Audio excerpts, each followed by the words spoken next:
যত রকমের ইবাদত আপনারা বলেন সকল ইবাদত করি আমরা একজনের জন্য, তিনি কে? ওই আল্লাহকে খুশি করার জন্য আমরা মুহাব্বতের আওয়াজ উচ্চ কণ্ঠে আল্লাহ তাআলার কালামে হাকিম কোরআন শরীফ থেকে তেলাওয়াত করব। জবান বন্ধ রাখবেন না, মুহাব্বতের আওয়াজে পড়ে না ও বিল্লাহি মিনাশ শাইতানির রাজিম বিসমিল্লাহির রাহমানির রাহিম লা ইয়াস্তাওই আসহাবুন নারি ওয়া আসহাবুল জান্নাহ আসহাবুল জান্নাতি হুমুল ফাইজুন। وقال تعالى في كلامه المجيد وفي فرقانه الحميد واعبدوا الله ولا تشركوا به شيئا وبالوالدين إحسانا. وقال في حديث الشريف عن أنس بن مالك رضي الله تعالى عنه قال سمعت رسول الله صلى الله عليه وسلم يقول إن من أشرط الساعات أن يرفع العلم ويكثر الزهد ويكثر الزنا ويكثر شرب الخمر ويقل الرجال ويكثر النساء حتى يكون ل50 امرأة الطيب الواقع متفق عليه أو كما قال عليه الصلاة والسلام. وقال في حديث الشريف قال النبي صلى الله عليه وسلم رضا الرب في رضا الوالدين سخط الرب في سخط الوالدين أو كما قال عليه الصلاة والسلام. وقال في شان حبيبه ومحبوبه ومعشوقه مخبرا وآمرا إن الله وملائكته يصلون على النبي يا أيها الذين آمنوا صلوا عليه وسلموا تسليما. اللهم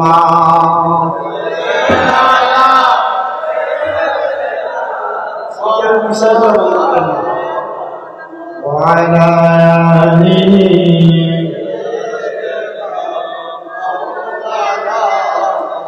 জবান করে মুহাব্বত দুরূদ আদায় করি আল্লাহুম্মা সাল্লি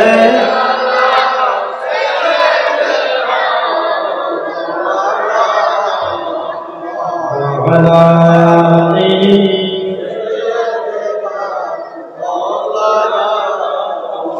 ये बात किस कदर हंसी ये बात किस कदर हंसी जो कह गए मुईनुद्दीन दीन की पनाह हुसैन है हुसैन है दीन की पनाह हुसैन है मेरा हुसैन तुझे सलाम मेरा हुसैन तुझे सलाम मेरा हुसैन तुझे सलाम मेरा हुसैन तुझे सलाम अस्सलाम या हुसैन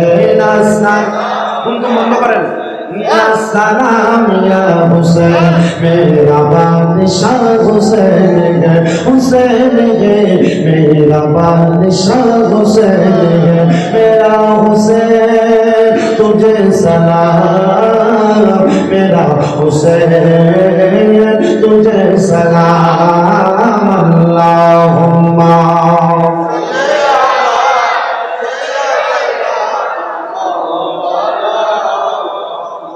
وعلى آله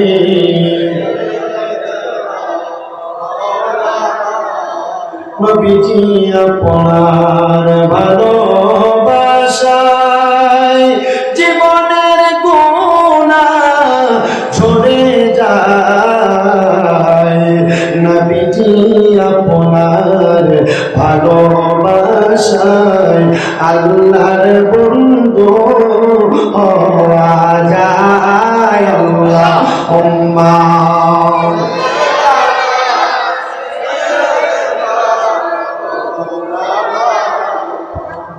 وعلى آل سيدنا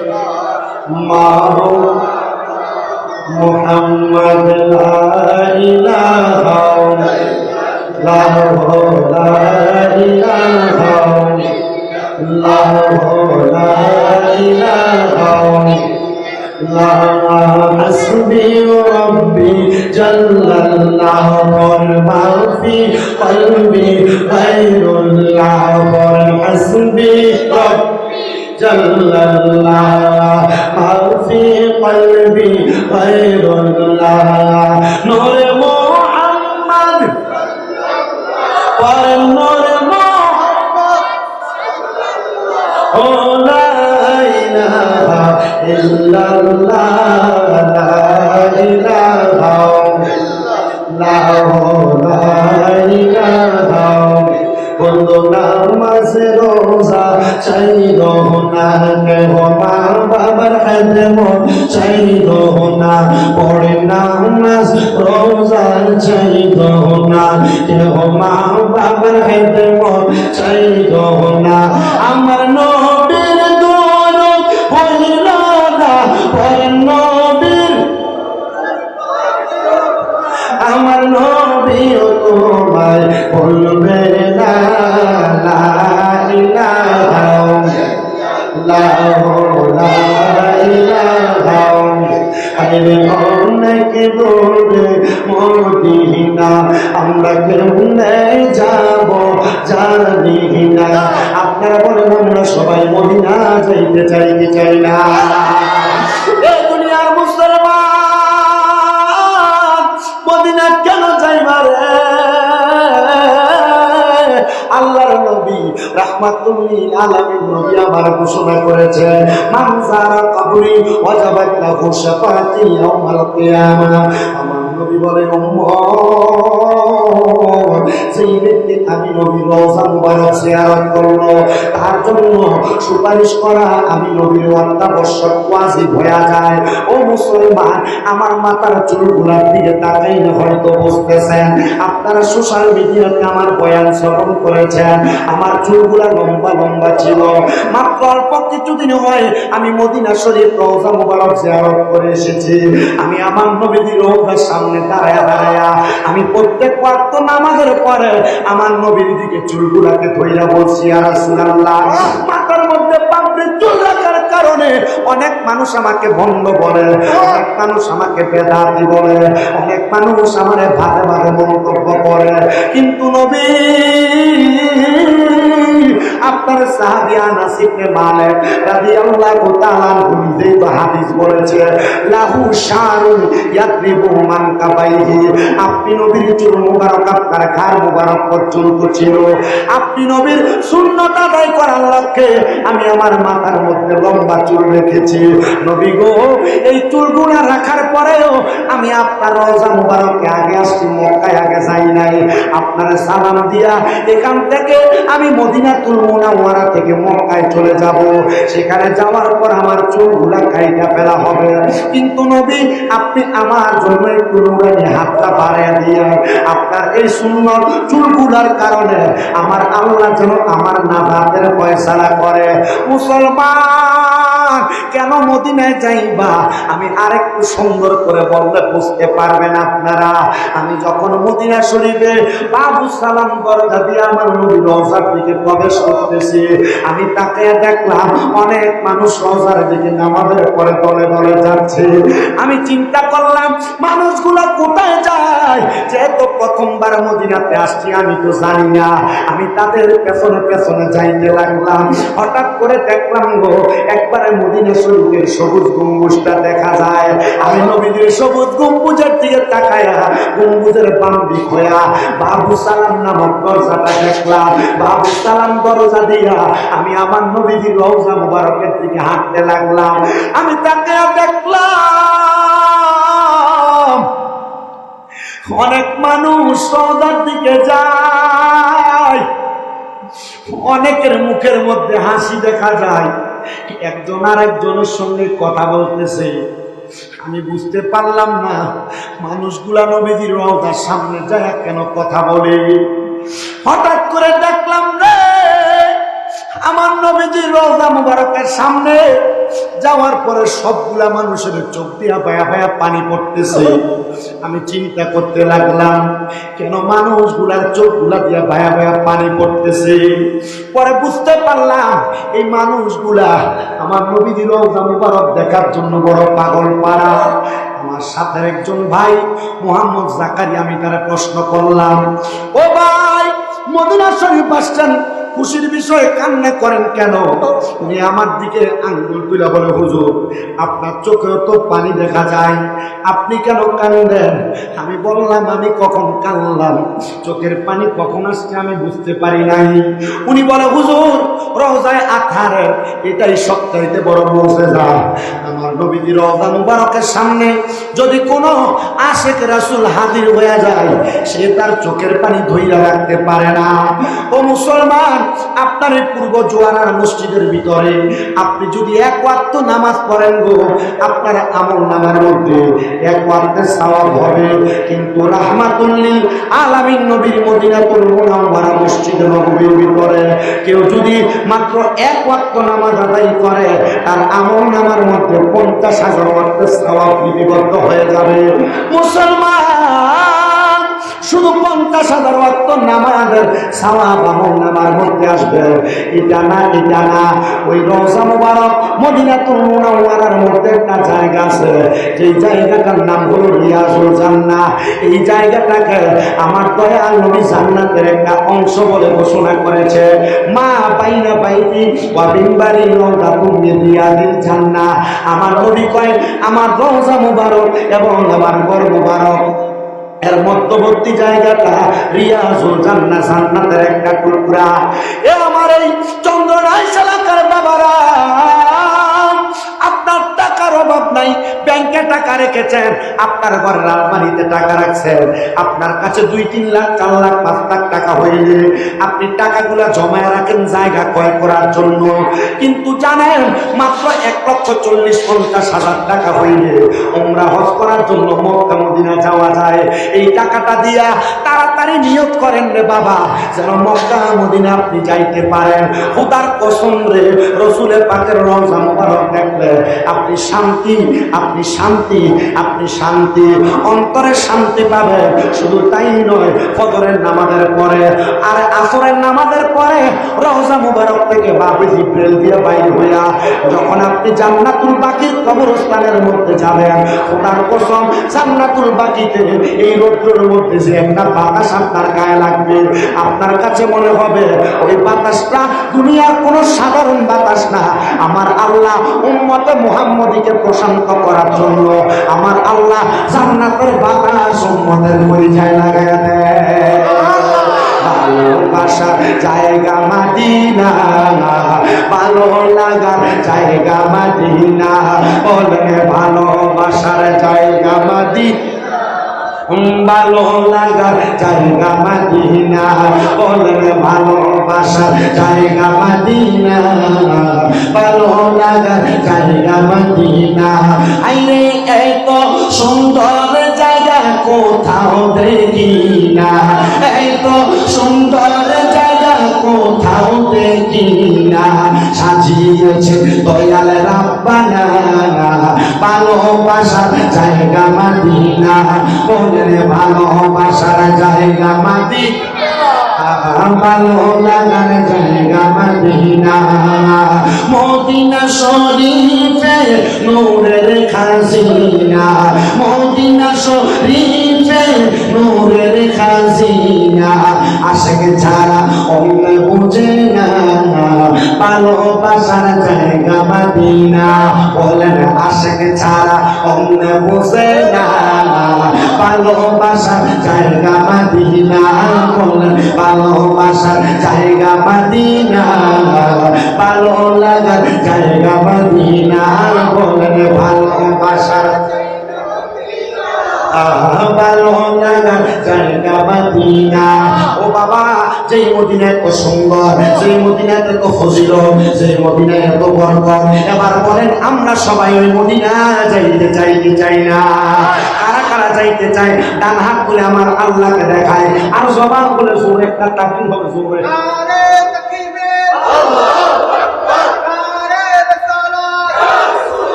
মদিনা যাইতে চাই কি চাই না?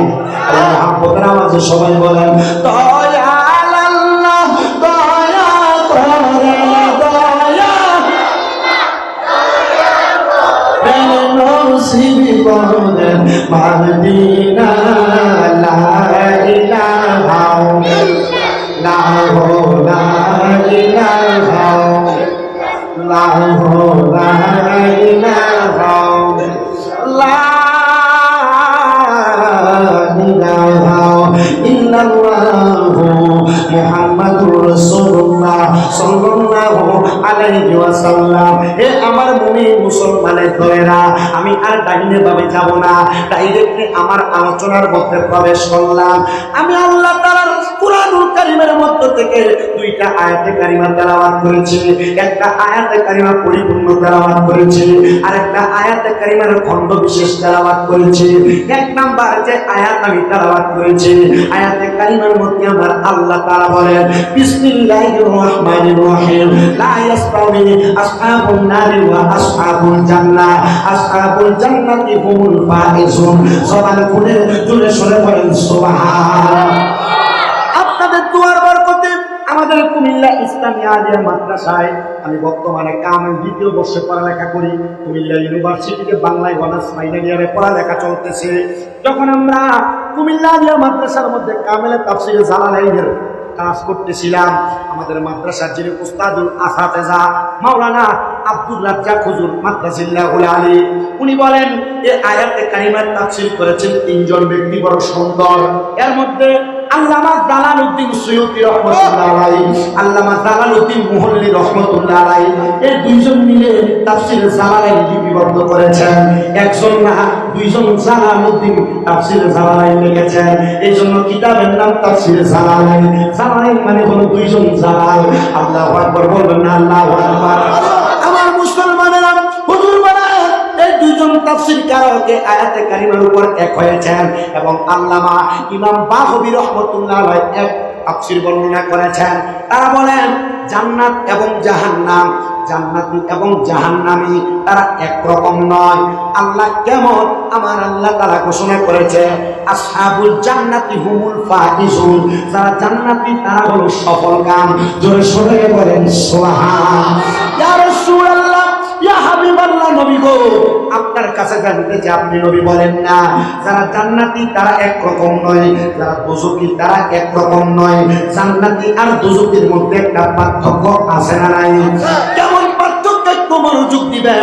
এটার মাধ্যমে আমি সোহাদায়ে কারবালার ইমামে পাক মওলা আলীর কলিজার টুকরা সন্তান খাতুনে জান্নাত মা ফাতেমার কলিজার টুকরা এবং আমার দয়াল নবীজির কলিজার টুকরা নাতি ইমাম হোসেন রাদিয়াল্লাহু তাআলা শাহাদাতের মাধ্যমে কিভাবে জান্নাতি এবং জাহান্নামী দুইটা দল বিভক্ত আপনাদেরকে বলতে চাই।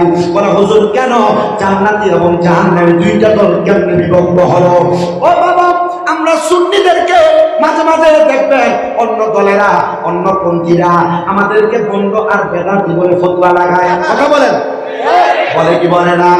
কারণটা কি? বন্ধ আর বেদাতি তারা কেন বলে? কারণ হলো তারা আমাদের আকীদার সাথে সমিশ্রণ আকীদা গ্রহণ করে না।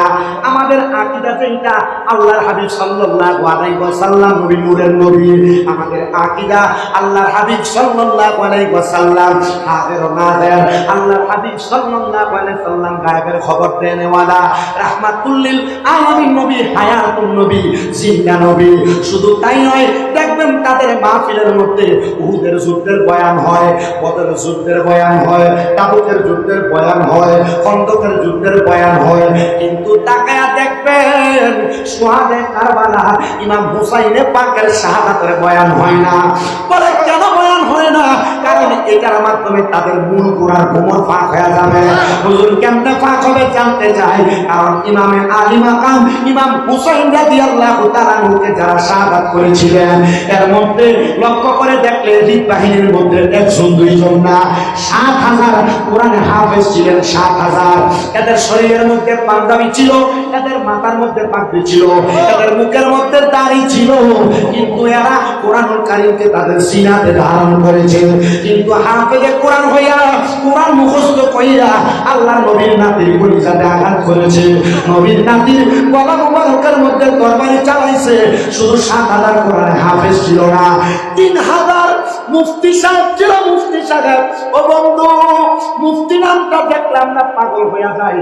না জানি কত বড় আলেম দিন, না জানি কত বড় হুজুর, না জানি কত বড় আলেম, না জানি কত এলেমুনা সিনাতে আছে।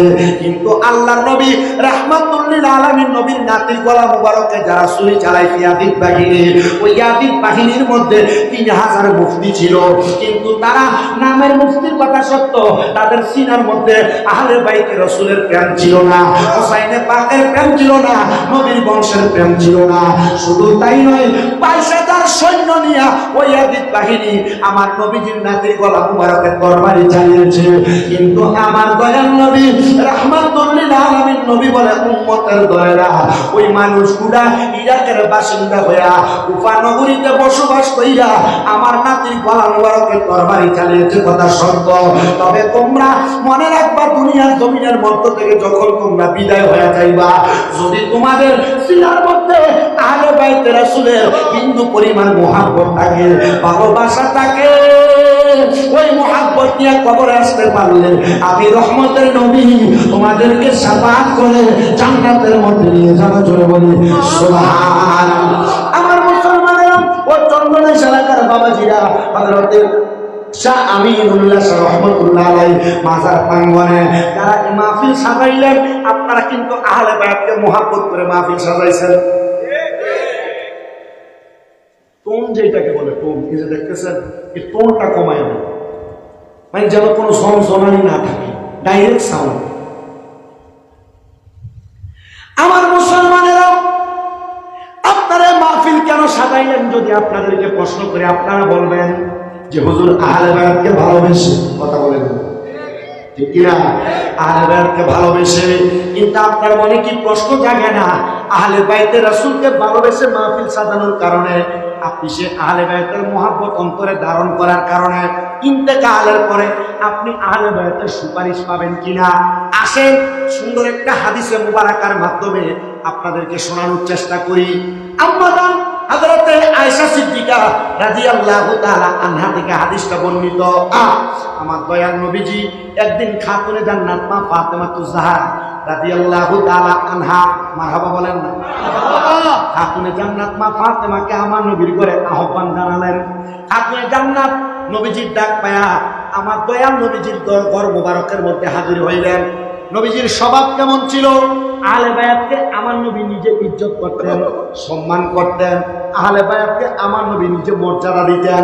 নবীজি কারণটা কি আপনি নবী বলেন না, আমার নবী বলেন যে আহলে বায়াত হইল আমি নবীর এতরাত, আমি নবীজির উম্মতকে তরানেওয়ালা, এই জন্য আমি নবী আহলে বায়াতের সদস্যদেরকে মুহাব্বত করি।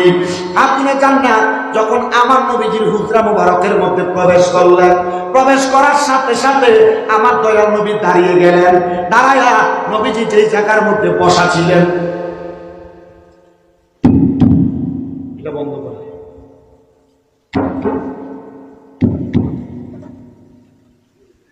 আমার নবী রাহমাতুল লিল আলামিন নবীজি দাঁড়ায় গেলেন।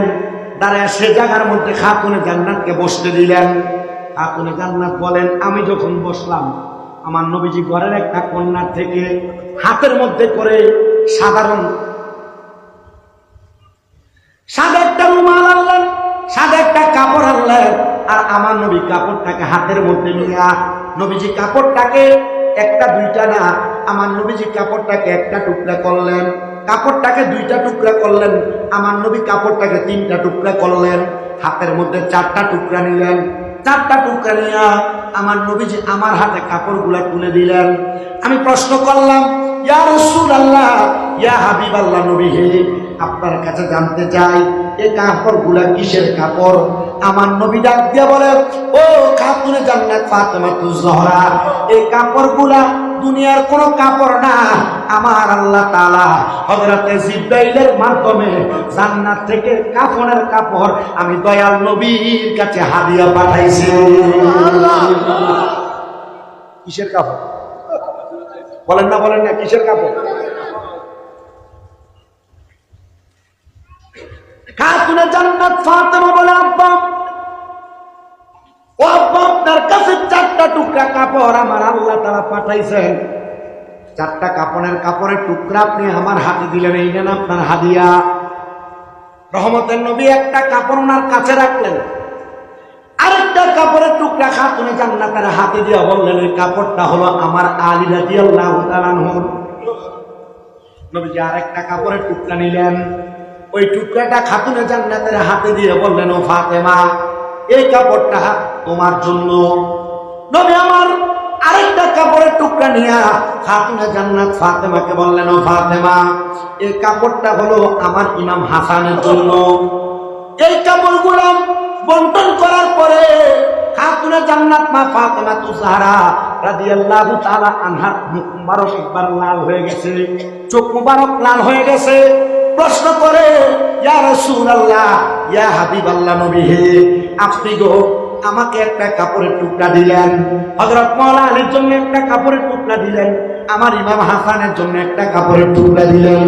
ওগো নবীজি, ও মায়ার নবী, আপনার জন্য আপনি একটা কাপড়ের টুকরা আপনার হাতে রাখলেন। নবীজি আপনার কলিজার টুকরা নাতি আমার ইমাম হুসাইনে পাক রাদিয়াল্লাহু তাআলা আনহু, ওনার কাপড়টা আপনি আমি ফাতেমার হাতে দিলেন না। আমার নবী কান্না করে দিলেন। খাতুনে জান্নাত আবার বললেন, ইয়া রাসূলুল্লাহ, ইয়া হাবিবাল্লাহ, আপনি আমার কাছে 3টা কাপড়ের টুকরা দিলেন, আপনি একটা কাপড়ের টুকরা রাখলেন। নবী গো, আপনি আমার ইমাম হুসাইনের কাপড়ের টুকরাটা তো দিলেন না।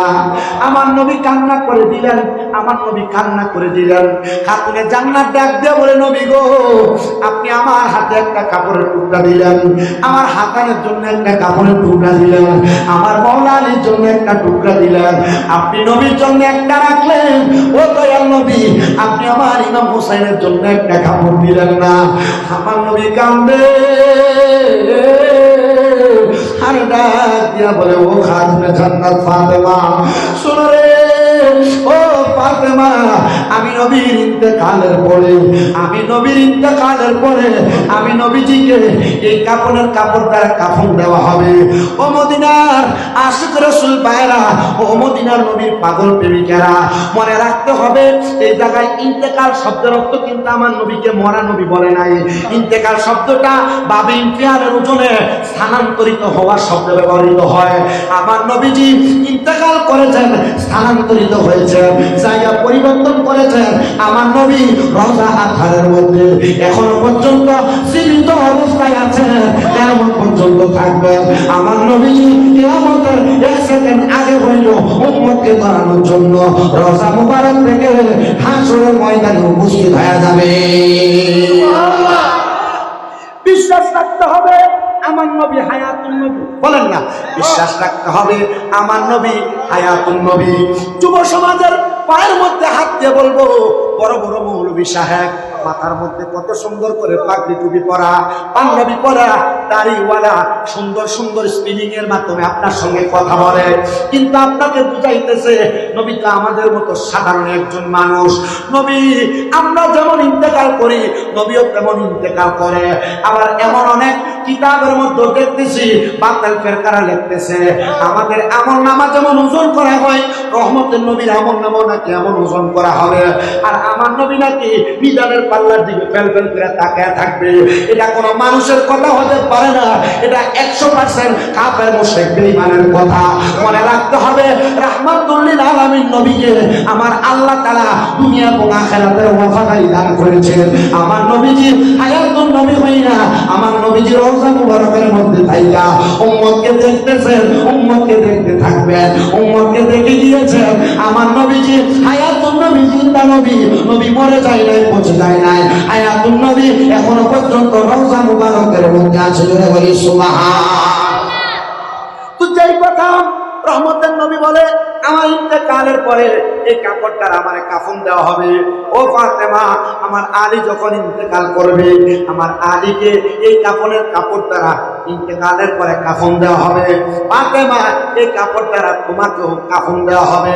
আমার ইমাম হাসান যখন শাহাদাত বরণ করবে আমার ইমাম হাসান রাদিয়াল্লাহু তাআলা আনহুমাকেও এই কাফন দিয়ে সুন্দর আনহুকে কাফন দিয়ে কাফন দেওয়া হবে। কিন্তু ফাতেমা, তুমি যার কথা বললা আমি নবীজির কলিজার টুকরা, আমি নবীজির কলিজার টুকরা হযরত ইমাম হুসাইন ইবনে আলী রাদিয়াল্লাহু তাআলা আনহুকে এই কাফন দেওয়া হবে না। বলে কেন গো, কেন গো? আমার ইমাম হুসাইন কারবালার ময়দানের মধ্যে যখন শাহাদাত বরণ করবে আমার ইমাম হুসাইনের গর্দান মুবারক একদিকে থাকবে, দেহ মুবারক একদিকে থাকবে। আমার ইমাম হুসাইনের কল্লা মুবারকের মধ্যে দুষ্ট পাপাচারিয়া দিনের দলেরা তারা তাদের তরবারি দ্বারা তারা তাদের তীর বল্লম দ্বারা আঘাত করবে।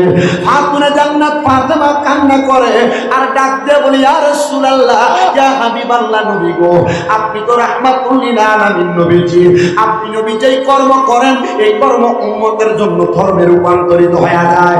নবীজি, আপনি আমার আল্লাহ তাআলার কাছে দোয়া করেন না, আপনি তো মুস্তাজাবাতুদ দাওয়াত, আপনি কোন দোয়া করলে আমার আল্লাহ আপনার দোয়া ফিরিয়ে দিবে না। নবী গো, আপনি দোয়া করেন আমার ইমাম হুসাইনের পাক রাদিয়াল্লাহু তাআলা আনহু উনি যেন ইন্তেকালের পরে কাফন পায়, জানাজা পায়। আমার নবী কয়, ও ফাতেমা, আমার ইমাম হুসাইন কাফন পাবে না, জানাজা পাবে না, কিন্তু আমার ইমাম হুসাইন এই কাফন এবং জানাজার বিনিময়ে আমার আল্লাহ তাআলার কুদরতি কদমে একটা সেজদা দেওয়ার সুযোগ পেয়ে যাবে। বলে হুজুর কেমনে? কারণ ইমাম হুসাইন পাক রাদিয়াল্লাহু তাআলা আনহু কারবালার ময়দানের মধ্যে নামাজ কিন্তু 2 রাকাতে আদায় করেছে। 2 রাকাত নামাজে আমরা সেজদা প্রদান করি 4টা। ইমামে আলী মাকাম ইমাম হুসাইন রাদিয়াল্লাহু তাআলা আনহু কারবালার ময়দানে সেজদা দিয়েছেন 3টা। একটা সেজদা দিতে দেয় নাই। ইবনে জিয়াদ নামক লোকটা ডাক দিয়ে বলছে, ও শিমর, তাড়াতাড়ি ইমাম হুসাইনের গলা মুবারকের মধ্যে তরবারি চালিয়ে দাও। যদি ইমাম হুসাইনের পাক আরেকটা সেজদা দেয় হুসাইনের তরবারি থেকে তোমরা কেউ বাঁচতে পারবে না। কারণ মুসলমানের জাত আল্লাহর নবী রাহমাতুল লিল আলামিন নবীর যারা আহাল যারা তাদের ঈমানি চেতনা ঈমানের পাওয়ারে তো ইমাম হুসাইনের পাক তরবারি থেকে তুমি আলাদা বাঁচতে পারবে না। হুসাইনের পাক রাদিয়াল্লাহু তাআলা আনহু কারবালাতে 3টা সেজদা দিবে, 2 রাকাত নামাজ পরিপূর্ণ করতে পারবে না। খাতুনে জান্নাত ফাতেমা কান্দে আর ডাক দিয়া বলে ইয়া রাসূলুল্লাহ, জীবনের শেষ নামাজটাকে আমার ইমামে আলী মাকাম পড়তে পারবে না। নবী আমার ডাক দিয়া কয়, ফাতেমা, ইমামে আলী মাকাম বাকি একটা সেজদা ছাড়া দুনিয়া থেকে বিজয় হবে, শাহাদাতের পেয়ালা পান করবে। খাতুনে জান্নাত বলেন, ইয়া রাসূলুল্লাহ, আপনি আরেকবার দোয়া করেন আমার ইমামে আলী মাকাম ইমাম হুসাইন যেন বাকি একটা সেজদা দিয়া দুনিয়া থেকে পরিপূর্ণ নামাজ আদায় করে যাইতে পারে। নবী আমার চোখ মুবারকের পানিগুলো ছেড়ে দিলেন, কান্না করেন আর ডাক দিয়া বলেন, ওগো খাতুনে জান্নাত ফাতেমা, আমার ইমাম হুসাইন রাদিয়াল্লাহু তাআলা আনহু বাকি একটা সেজদা দুনিয়াতে দিতে পারবে না। তবে আমার আল্লাহ তাআলা আমি নবীর কাছে ওয়াদাবদ্ধ, আমার আল্লাহ তাআলা আমি নবীকে এরাদা করেছেন, ইচ্ছা পোষণ করাইছেন, আমার ইমাম হুসাইনের বাকি একটা সেজদা কাল ময়দানে মাশরে আমার আল্লাহ তাআলার কুদরতি কদমের মধ্যে দিবে।